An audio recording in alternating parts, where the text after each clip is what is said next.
धन्य कंस का कारागार, हरि ने लिया जहाँ अवतार। थे बंदी वसुदेव देव की, स्तुति करते विष्णु देव की। भाद्रपद कृष्ण पक्ष की अष्टमी तिथि थी। बुधवार का दिन था और रोहिणी नक्षत्र था। ठीक आधी रात को, जबकि पूर्व दिशा में चंद्रमा उदय होने जा रहे थे, कंस के कारागार में वसुदेव देवकी के सामने भगवान प्रकट हो गए।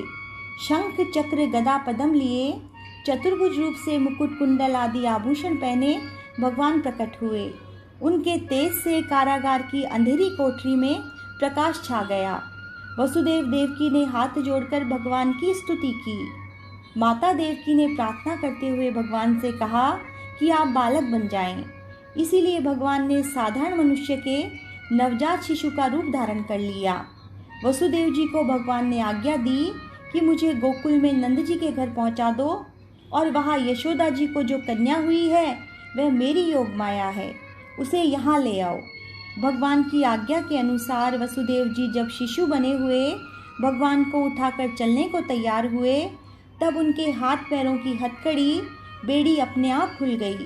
कारागार के किवाड़ों के ताले, जंजीरें और किवाड़ भी खुल गए। पहरेदार राक्षसों को योग माया ने घोर निद्रा में सुला दिया। यमुना बड़ी बरसते मेघ, छत्र बने चलते हैं शेष।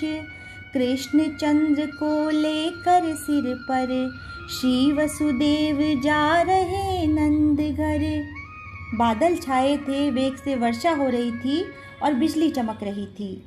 शेष जी अपने फणों को फैलाकर भगवान पर फणों का छाता लगाए वसुदेव जी के पीछे पीछे चल रहे थे। यमुना जी बड़ी हुई थी, उनमें ऊंची ऊंची लहरें उठ रही थी। लेकिन वसुदेव जी भगवान को लिए जब यमुना जी में जाने लगे, तब यमुना जल अपने आप घट गया। वसुदेव जी को यमुना जी ने मार्ग दे दिया।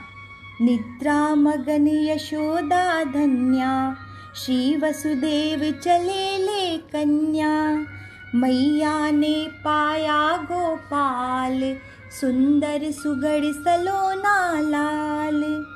गोकुल में योगमाया के प्रभाव से सब लोग सो रहे थे। यशोदा जी को कन्या हुई थी, लेकिन कन्या होते ही वे भी सो गई थी। उन्हें पता ही नहीं था कि मेरी संतान पुत्र है या पुत्री। वसुदेव जी गोकुल पहुँचे। वे सीधे नंद भवन गए।